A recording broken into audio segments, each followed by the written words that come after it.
Good evening. Welcome to our final From the Field webinar for 2020, Making History at the Baptism Site.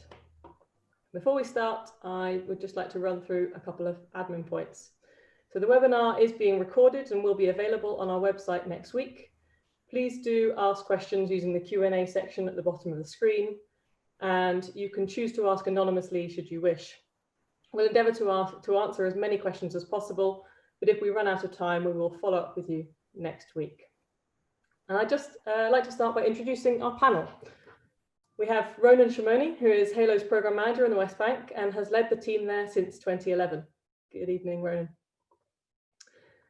We have Doug Crickler, who since 2018 has been the CEO of the Portland Trust, a British non-profit action tank whose mission is to promote peace and stability between Israelis and Palestinians through economic development. Welcome, Doug. Thank you.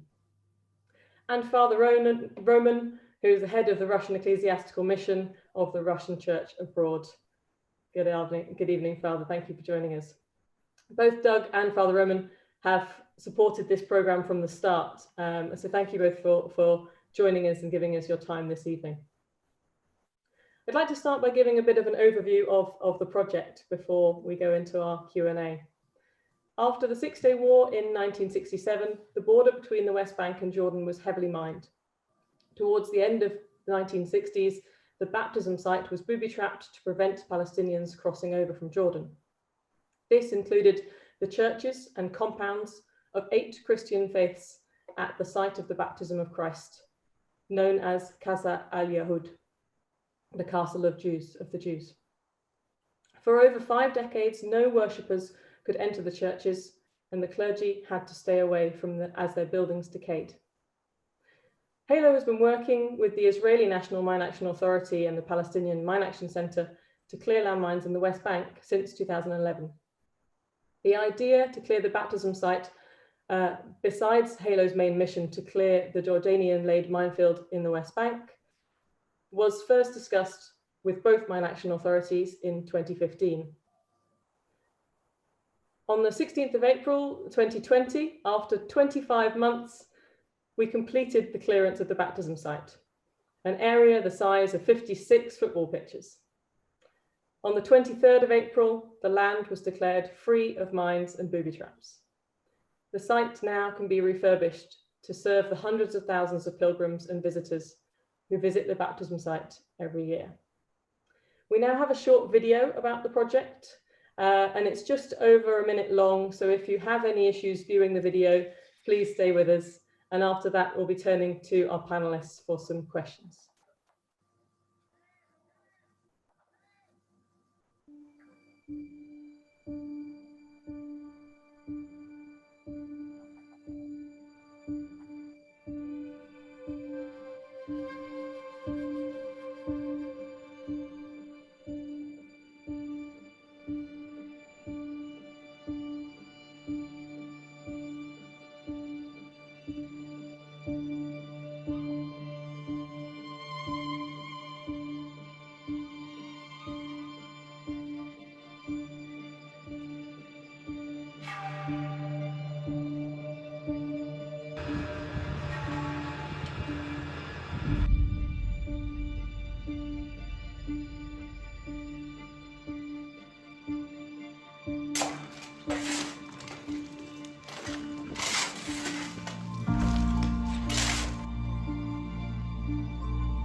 So now I'll go into the questions, and let's start right back from the beginning.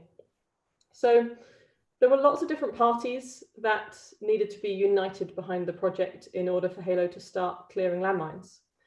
Ronan, can you tell us about how Halo approached this? Good evening, everybody.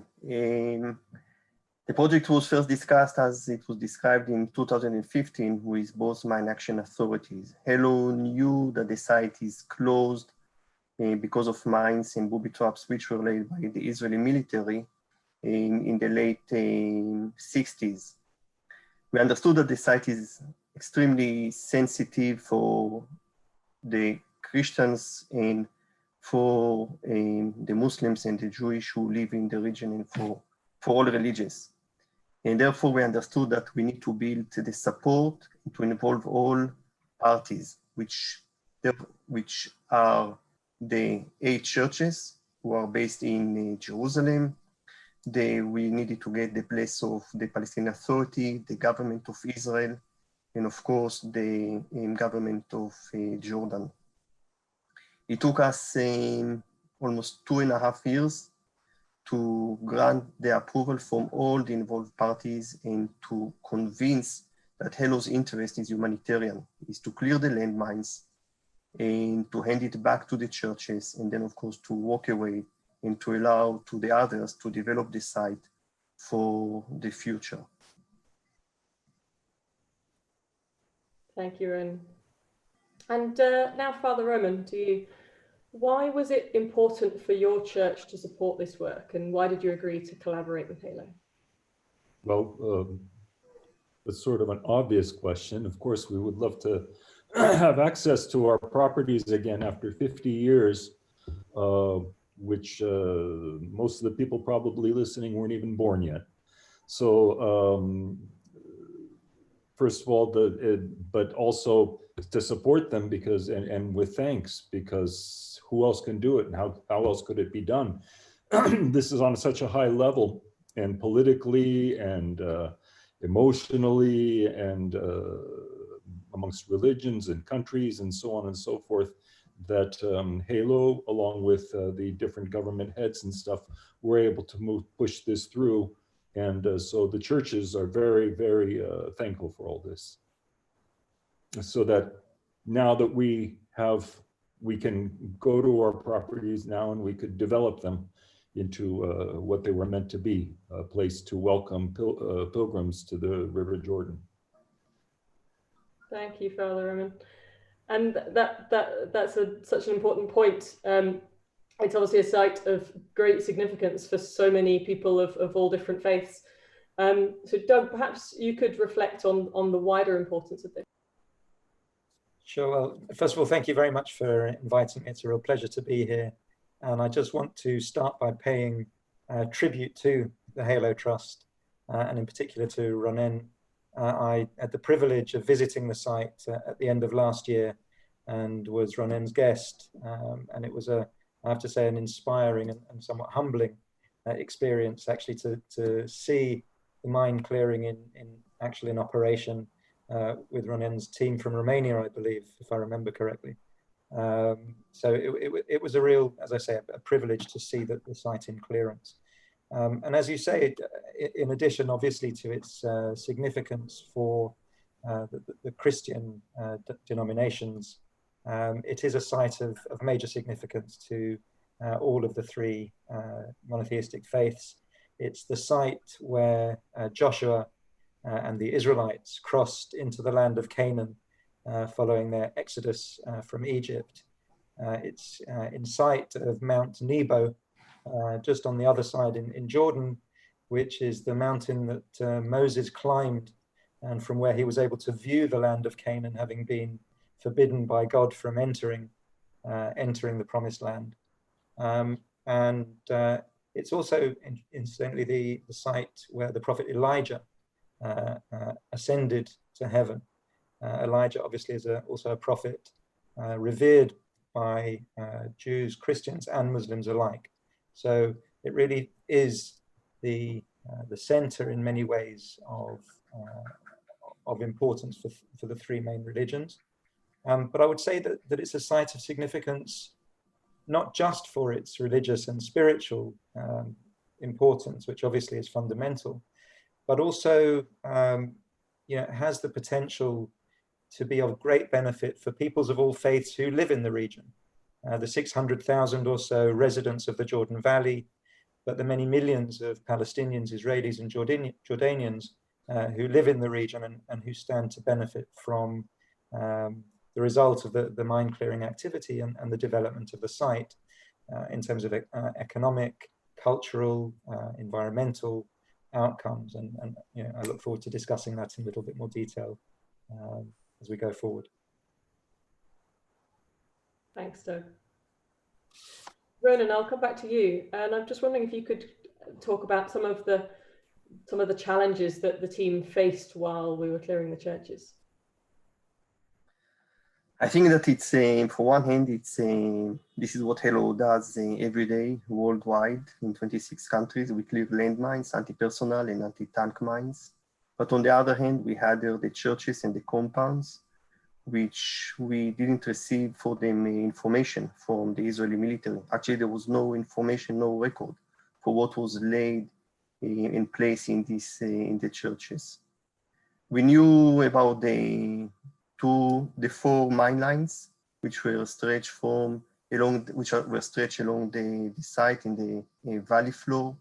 We knew about the anti-personnel mines by the main gate, which were laid by the Israeli military, but we had no information about the unexplosive ordnance and the booby traps. And that was the main challenge for the team, because the churches and the buildings needed to be cleared before they can be handed to the churches. It required from us to have a special training, which was passed to the team from Georgia by Hello's instructors. And this allowed us to clear church by church, the Ethiopian first, then the Romanian, the Greek, and the building of the Franciscan.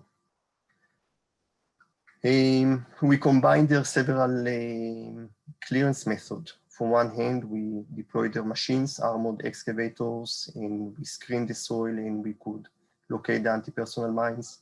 From the other hand, we needed to find the anti-tank mines, which we suspected that some of them had been washed along the years by the water, and we actually found mines away from the original place. We needed to search the ground for explosive remnants of war. And for the first time, we used the magnetometers in Hello, and that allowed us to search centimeter by centimeter and to record this. So all this was quite, some of it was new, some of this was is what we do daily in the West Bank and elsewhere within Hello. The weather was a challenge, and of course, cannot avoid saying the politics between the parties who were involved, but that's a different one. Thanks, Ronan. Always many challenges to overcome, but things that you and the team dealt with admirably. I'd just like to, I've noticed a few more participants have joined us since the beginning, so I'd just like to reiterate my sort of initial words in that if you would like to ask a question of our panelists, please feel free to post your question in the Q&A box at the bottom. We will be going through a few more questions in this initial discussion, and then we'll turn to questions from the audience, but I'd like to encourage you to get your questions in there. But before that, I'll go to you, Father Roman. So now that the mines have been cleared, what does this mean for you and for your congregation and for the other churches as well? Well, as I said before, now that we could develop the properties, our property just had a very small chapel on it and a couple of huts. The huts are gone and the chapel was already falling apart.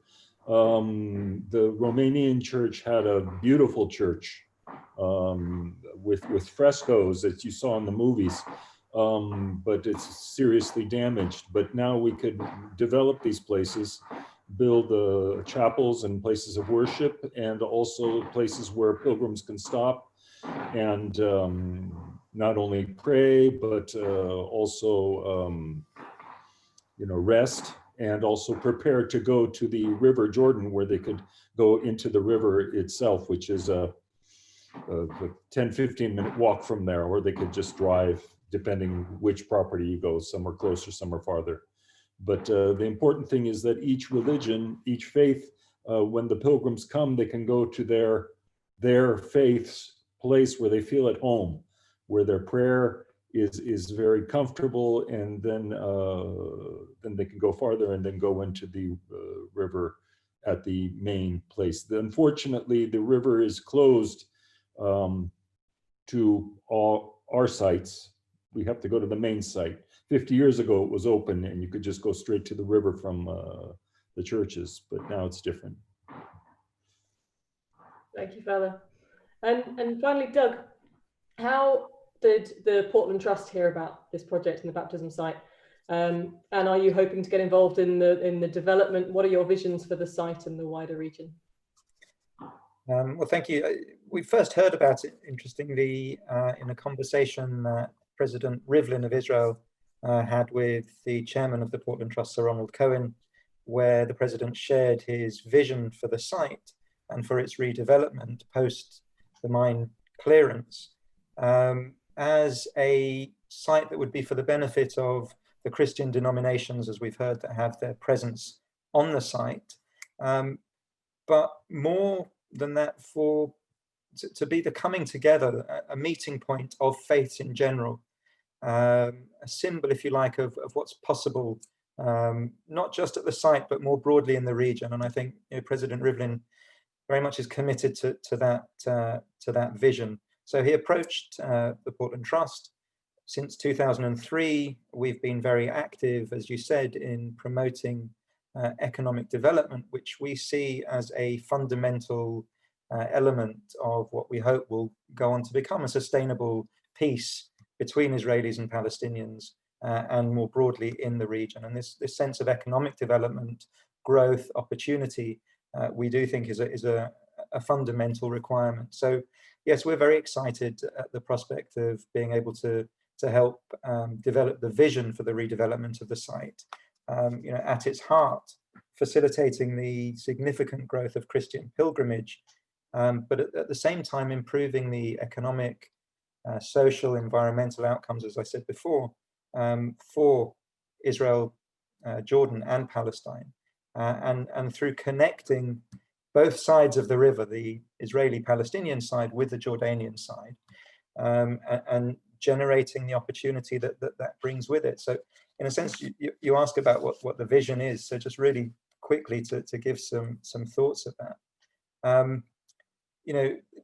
This takes a site which currently has 8 or so existing chapels on it, which receives, I think the latest estimate before the coronavirus lockdown, the year beforehand, was up to around 900,000 visitors.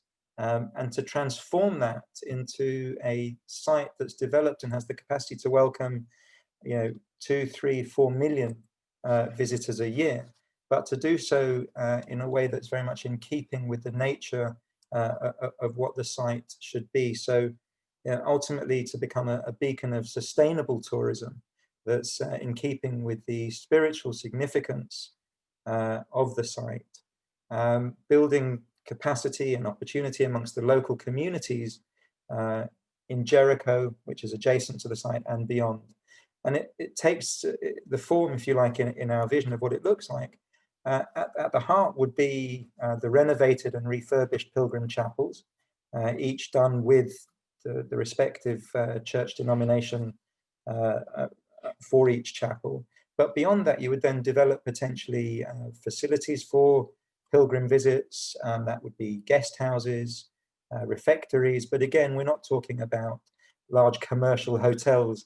This is very much the vision of being small eco refuges that would facilitate a spiritual experience as part of the pilgrimage.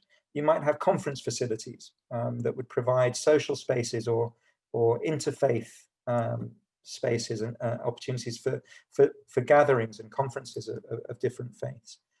You would have, for example, sustainable agriculture. the Jordan Valley is a particularly fertile area. So you could have locally grown produce that could feed the cottage kitchens for the guest houses and the refectory. You would have sustainable energy production. Again, no shortage of sunshine in the Jordan Valley, and the space available potentially to create a solar field that would provide the power for the site. A fundamental part of this would be environmental remediation.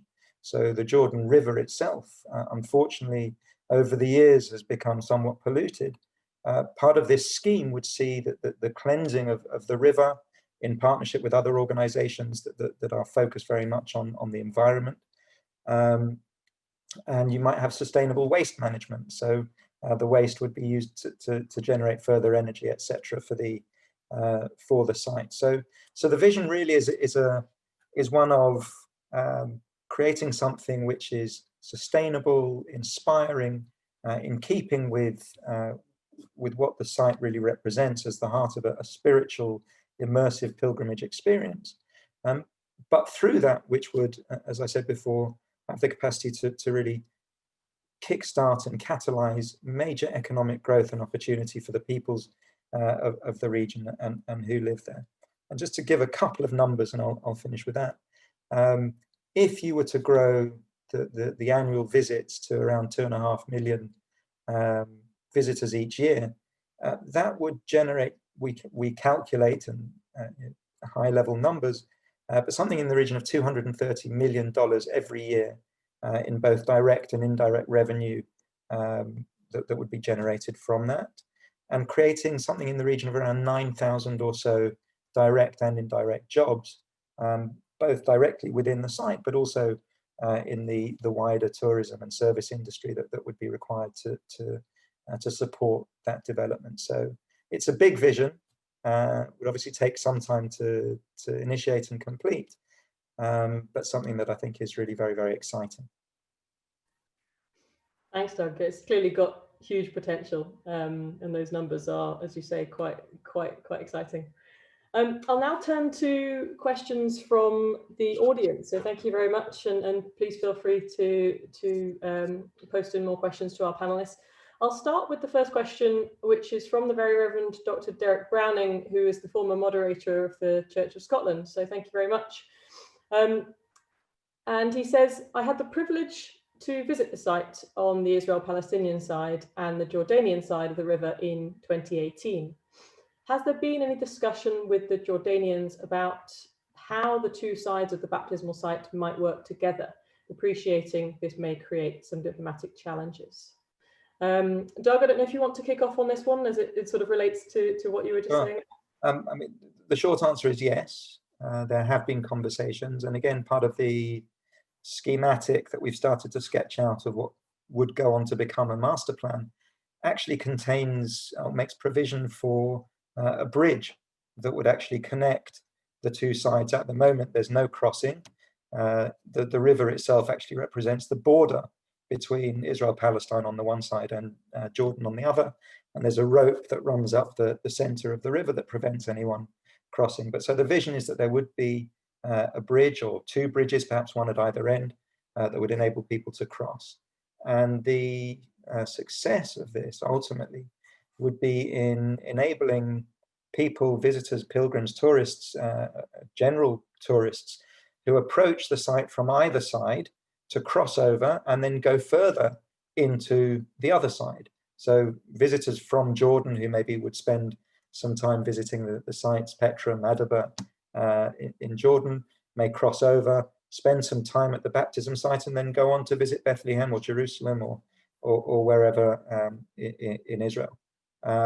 So that really is part of it. And I think people may not be aware that the Jordanian side, Al-Maqdas as it's known, is actually a UNESCO World Heritage Site.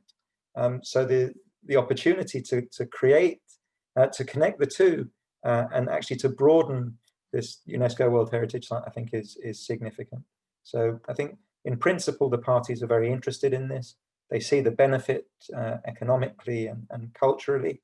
And of course, it would, I think, enhance the visitor experience of the pilgrims to be able to go on both sides and really to walk in the footsteps of of Jesus where he walked. Thanks, Doug. Father Roman or Ronan, would you like to add anything to that? I'll move to the next question. Or Father Roman, do you want to jump in? No? All right. I'll come to you later. So our second question is... Doug said it very well. Doug said it very well. Thank you.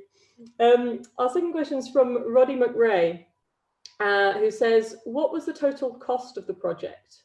So Ronan, perhaps I'll go to you to talk initially about, how much it cost to clear the churches and what our target was for that, but also for the wider contribution for the clearance of the minefields around that, and how did we meet that clearance target? Oh, Ronan, you're muted.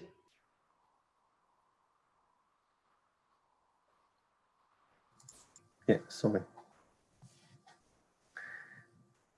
The project started with a fundraising campaign which was managed by Hello, and that allowed us to kick on the clearance for the first almost 17 to 18 months of operation, while the quality assurance from the beginning was funded by the government of Israel and by the government of Israel. At some point,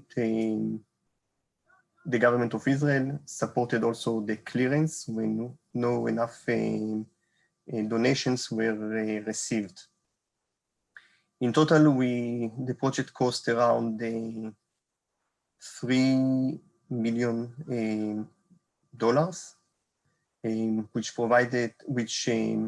which allowed us to operate for 25 months and to clear over 410,000 square meters, the 8 churches, and to destroy in total 664 anti-tank mines and 500 anti-personnel mines. That was the cost. And we believe, that for the long term, definitely will pay back in the way, because that allows for the site to be developed in the future. Thanks, Ronan. And could you say a little bit more? We've had another question about where else in the area Halo's working. Halo is working since 2014 in the West Bank. We are clearing Jordanian-laid minefields. We cleared in Kalkilia. We cleared in Hebron district, in Bethlehem district. We cleared 2 minefields in Jenin. And by the end of this week, we will clear the last minefield in Tulkarem district. So in total, Halo has cleared over 170,000 square meters in all the West Bank districts. And we are looking to clear 2 more minefields in Jenin district before the West Bank can be declared mine impact free. Thanks, Ronan. Father Roman, I'll come to you and to Doug for your views on this. We've been asked another question: how does Halo's work in landmine affected communities contribute to lasting peace? So rather than ask Ronan for his views, I'm sure we can, he's got a lot to say on this matter, but I'm interested in your views firstly on this, Father Roman, and beyond those initial benefits of mine clearance. Well, first of all, it's a place of prayer. And if a person is a spiritual person and does believe in prayer, that does bring peace. It brings inner peace, and that inner peace in one person spreads to other people, because the Holy Spirit then spreads through. That's the first and main point of it. You could look at it economically also. It's the population in the area, city of Jericho and other places it's a very difficult economic depression, and this would of course help in reviving that, and of course that always helps for peace, and and also since this is first and foremost, that this is a religious site, a spiritual site, right? That people come there for that reason. It's not a tourist attraction. It's a different place and a different people come than just to look. And of course there are tourists, and there's no problem with that, but that they come for a different reason. And that's also a very good point, I believe, of that situation. Thank you, Father. Doug, have you got anything to add on this one? Oh, you're muted, Doug, sorry. You'd think after 8 or 10 months of lockdown, I'd have worked out how to unmute. Just to echo what Father Roman said, I mean, obviously, as a spiritual site of gathering, the clearance of the minds simply enables that to happen, and without it, it just couldn't take place. So all of the grand vision of what this place can become and what it can symbolize, and the extent to which it can be a meeting point for peoples of various backgrounds, simply it becomes a real possibility. More broadly, of course, and talking generally, I suppose, beyond this particular narrow area, clearing physical minds enables one potentially to focus on clearing the political minds that led to the placement of the physical minds in the first place. So it's a step on a process of hopefully facilitating the coming together of previously conflicted or warring peoples, enable them to approach and begin a journey of reconciliation. So whether it's the start of that journey, or whether the journey itself is culminated, if you like, or sealed with the clearing of the minds, I think there's a kind of symbolic interplay between the physical and the more, if you like, political or social progress that is linked to that. Yeah. And I would like to add on this one, we see it in the West Bank and we see it elsewhere in Hello, that mine clearance provides the opportunities for people to develop the land for their own purpose. It provides security for the people, people who live next to minefields, people who've been injured and suffered from the minefields, and by removing the mines, that provides the opportunity to people to feel free and safe. And I think this is the most positive thing, that we can say about our work in Hello in mine clearance. Thank you all. Thanks, Ronan. We could talk about the positive impact. I could certainly talk about the positive impact of our clearance and particularly this sort of psychosocial element as well. But I'll move to the next question. And Father Roman, perhaps I'll come to you first on this. The question is, in this difficult year, it might be hard to answer, but how have pilgrims reacted to the increased access to the site? Sorry, I can't not laugh. There are no pilgrims. There's nobody. Everything is closed. I mean, the sites are open, but nobody is here. Nobody is here where we would have, well, in other areas where we have pilgrims, 500, even up to 1,000 people a day.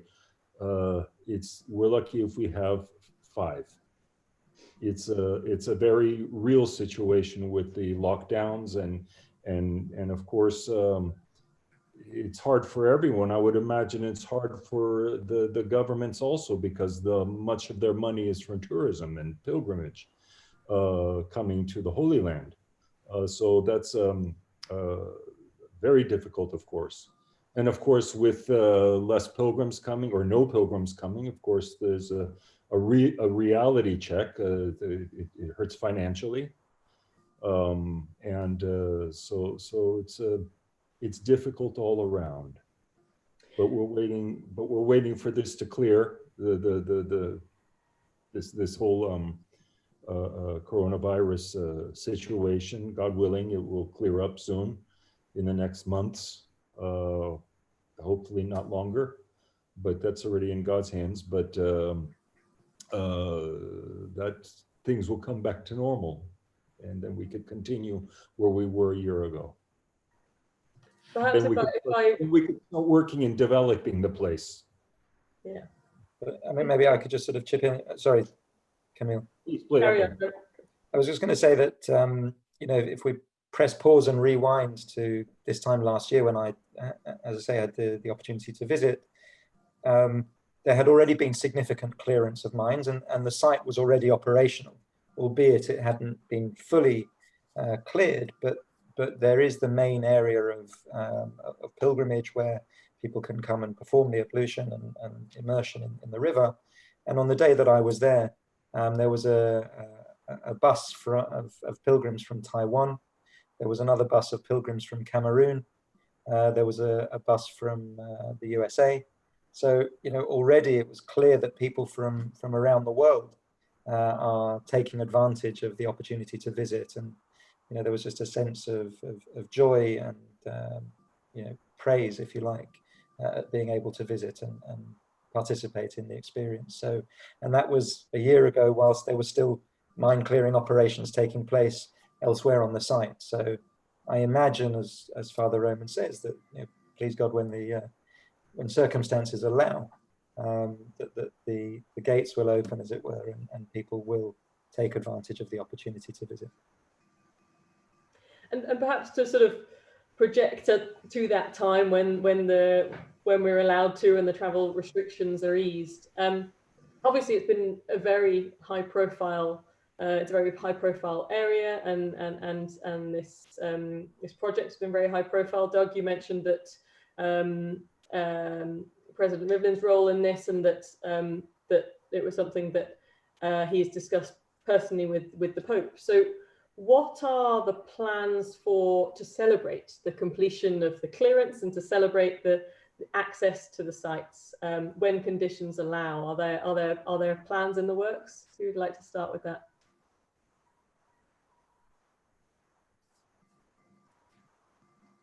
Well, we haven't yet got as far as planning anything of that nature. I know that the Halo Trust had been hoping earlier this year to have some sort of official ceremony to celebrate the completion of the clearance, and unfortunately that was delayed inevitably by the coronavirus.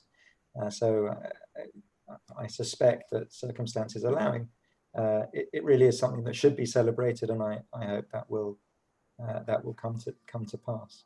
I think for the second phase of the broader development of the site, I think, you know, our initial visit was to do some scoping for what would become a project really to develop a master plan.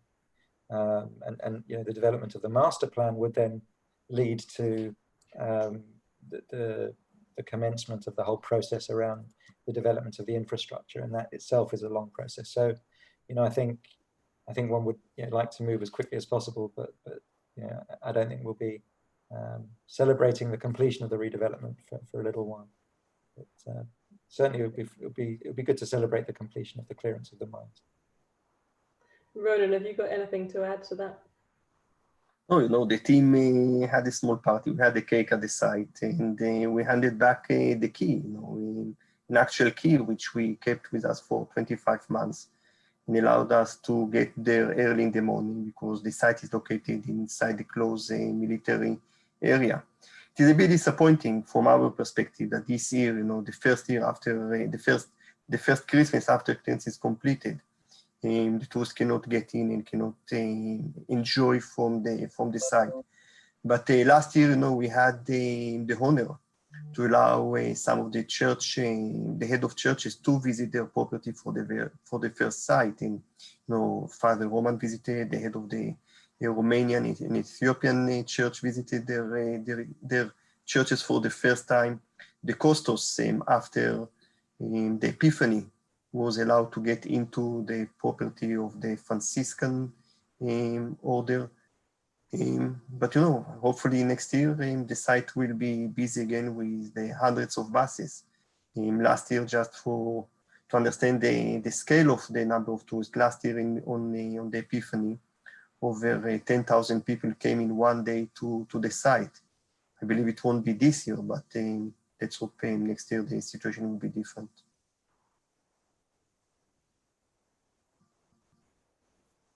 You're on mute, Camille.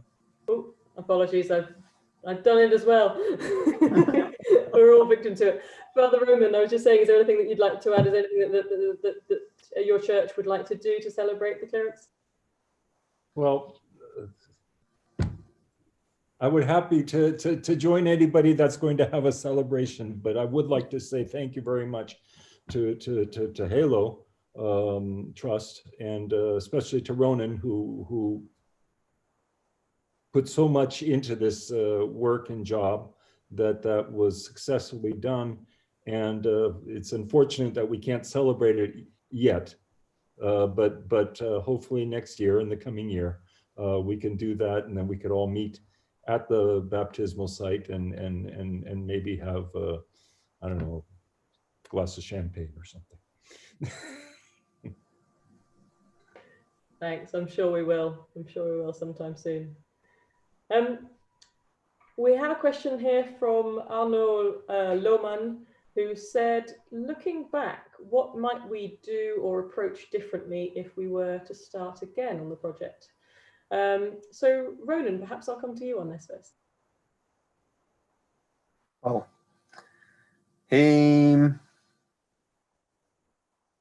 I think that in terms of getting the approval of the different parties, we did it in the right way, and it is an important issue for the success of the project.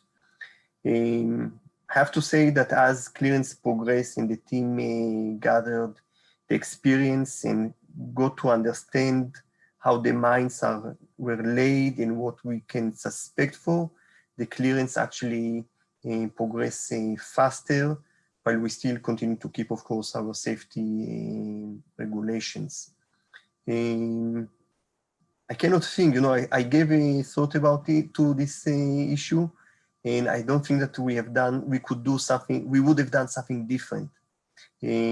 Most likely we would have started with the same church. We started with the Ethiopian church, followed by the Franciscan and the Greek, and after the Russian. It was well planned, and I think this is also an opportunity to thank to all Hello staff who was committed along these years to the project and who gave lots of thought and efforts beside the team of the West Bank program. Thank you, Ronan. Doug or Father Roman, is there anything that you think or would do differently? Any advice you have for Halo if we were to do this again?